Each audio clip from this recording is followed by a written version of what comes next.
அனைவருக்கும் வணக்கம். நான் ஜோதிடர் ஜிஆர் என்கின்ற கோவிந்தராஜன். செப்டம்பர் மாதத்தினுடைய பொதுவான ராசி பலன் எப்படி அப்படிங்கிறத பார்க்கலாம். அடுத்து பார்த்தீங்கன்னா சிம்ம ராசி. கிரகங்களிலேயே ராஜகிரகன்னு சொல்லக்கூடியவன் சூரியன். சூரியனை தகப்பன் காரகன், ஆத்மகாரகன் அப்படின்னு சொல்கிறோம். அந்த சூரியன் தான் கிரகங்கள்லேயே தலையாய கிரகம்.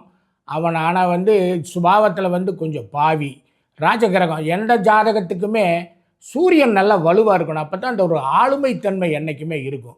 அது சிம்ம ராசிக்காரங்க அந்த ஆளுமைத்தன்மை இருக்கிறதுக்கு அதுதான் மூல காரணம். இப்போ பார்த்தீங்கன்னா சிம்ம ராசிக்காரங்களுக்கு நல்ல ஆலோசனை சொல்கிறக்கோ அறிவுரை சொல்கிறக்கோ யாராவது இருந்தால் தான் அவர் நல்லா செயல்படுத்துவாங்க. நல்லா வரக்கூடிய வாய்ப்புகளை அது உருவாக்கி கொடுக்கும். அப்போ சூரியன் அரசாங்க கிரகமாகவும் இருக்கிறனால அரசாங்க தொடர்புகள் இதெல்லாமே நல்லா வரும். இந்த செப்டம்பர் மாதம் பார்த்தோம்னா சிம்ம ராசிக்காரங்களுக்கு அவங்களுக்கு அஷ்டம சனி வேற நடந்துட்டு இருக்குது. அஷ்டம சனிங்கிறது 7.5 சனி 7.5 வருஷம் கொடுக்கறத 2.5 வருஷத்தில் கொடுக்கும். காசோட அருமையை புரிய வைக்கும், தொழிலோட அருமையை புரிய வைக்கும். கவனமாக வேலையில் இருக்கணும். மேலதிகாரிகிட்ட கொஞ்சம் நடந்துக்கிறது அனுசரித்து தான் போகணும். கொஞ்சம் தலை குனிஞ்சு போகிறது அப்படின்னா அது தப்பு கிடையாது. ஆனால் இந்த சிம்மராசிக்காரங்க ஏன் இதை ஸ்பெசிஃபிக்காக சொல்கிறேன் அப்படின்னு சொன்னால், சிம்மராசிக்காரங்களை பாராட்டி பேசி கௌரவம் அந்தஸ்து அந்த முறுக்கு அது அவங்ககிட்ட என்றைக்குமே இருக்கிறவங்க. பாராட்டி பேசுனா அதை கேட்பாங்களே ஒழிய அதிகார தோனியில் பேசுனா சிம்மராசிக்காரங்களுக்கு பிடிக்கவே பிடிக்காது. அதனால தான் இந்த செப்டம்பர் மாதம் கொஞ்சம் அனுசரித்து போங்க, எந்த தொந்தரவும் வராது.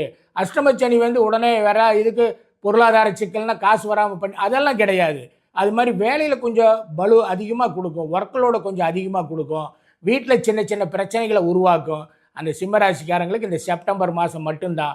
மற்றபடி சிம்மராசி ராஜகிரகமாக இருக்கிற சூரியனோட வீடாக இருக்கிறனால என்றைக்கு எதாக இருந்தாலும் சமாளிக்கக்கூடிய ஒரு கெட்டிக்காரத்தனம் அவங்ககிட்ட இருக்கிறனால செப்டம்பர் மாதத்தை பற்றி அவங்க கவலைப்பட வேண்டிய அவசியம் இல்லை. உங்கள் ஜாதகத்தில் காதல் பண்ணக்கூடிய வாய்ப்புகள் இருக்குதா?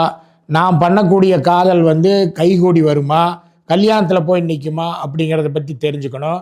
நீங்கள் சொன்ன இந்த சனி சுக்கிரன் செவ்வாய் சந்திரன்கிற கிரகங்கள் என்னோடய ஜாதகத்தில் எங்கே அமைஞ்சிருக்கக்கூடிய கிரகங்கள் எனக்கு காதல் வயப்படக்கூடிய வாய்ப்புகளை உருவாக்கி தருமா, அது கல்யாணத்தில் போய் முடியுமா அப்படிங்கிறதையெல்லாம் நீங்கள் தெளிவாக தெரியணும்னு சொன்னால் கீழே இருக்கிற நம்பருக்கு கால் பண்ணுங்கள். நன்றி, வணக்கம்.